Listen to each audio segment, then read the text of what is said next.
It's called the 0 day because that's exactly how long you've had to prepare for it. And I got a phone call and a whole bunch of text messages saying, this client has been breached. I had thought that that was impossible, and it should have been. Once a 0 day is published, it has a life. If it's used in a smart way, 0 days can go for months or years.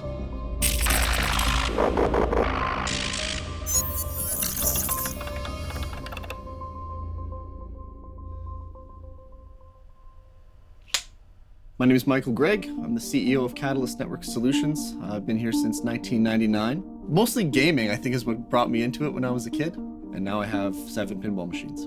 Once you start breaching into computers, it has to be everything. It's got to all work together, or else it doesn't work. An MSP is a managed service provider. While you would normally hire an IT person to sit in a corner at your office, an MSP is like taking that out of house at typically a lot more value, because you're not just buying one person. Over here, you're buying 17 to 25 people. We have about 1,500 endpoints, so we need to make sure that those are secure at all times.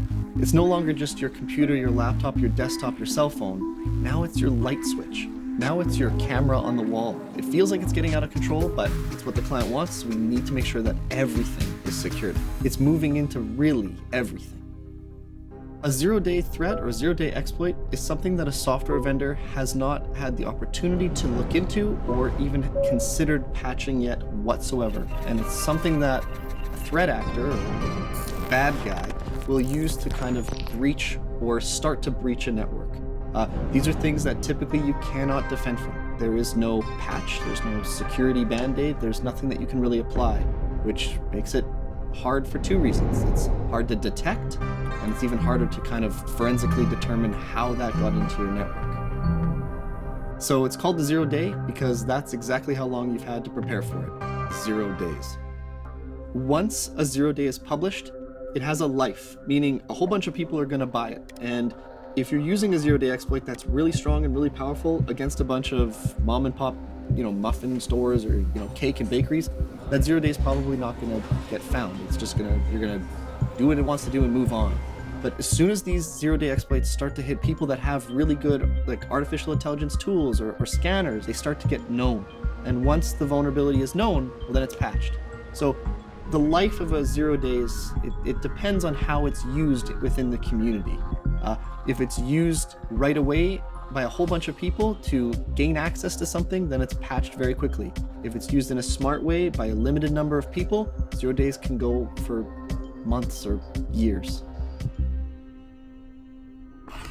We do go to the extremes. I build a sandbox or a virtual environment. It's fake, but it has real data. So it's honeypot data. It's data to a robot that looks really good. It's got fake social insurance numbers and Visa cards and names and addresses, and it looks great inside of this sandbox.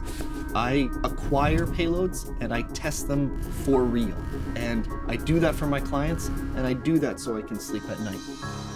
A high-tech example of an attack is something we've had here. We do some work in banking, and kind of the big 5 banks, one of them was with our client, and I had explained to them, my client, that we have some technology here that's capable of thwarting or stopping 0 day attacks.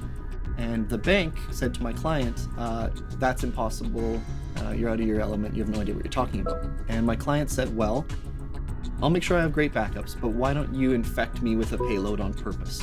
And apparently the banking person did that. I was at Frozen with my girls, and I got a phone call and a whole bunch of text messages saying, this client has been breached. And that was crazy for me because it's impossible. I had thought that that was impossible, and it should have been. But the client literally gave them access to their network on purpose to drop a payload.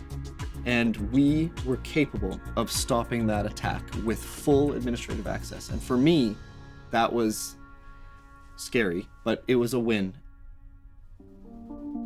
There's never a call that's not worth making. If your mouse is moving in a weird way, or you're getting a keystroke that's awkward and out of place frequently, or the computer's running slow, sure, it might just be your mouse is dying or something, but it also might be something else, and those gut feelings are okay. Instead of telling that story at the water cooler and be like, wow, I feel like such a goof, you're telling the story of hey, I knew this was a threat right away, and I ignored it. I did nothing. I gave it to the right people. Such a cooler story to tell. being a white hat and telling people everything's gonna be okay, it does weigh on me for sure. And it weighs on all of us in the MSP sector. Zero-day exploits are a real thing. So we need to make sure that we have technology that's capable of thinking like that, of thinking about the future.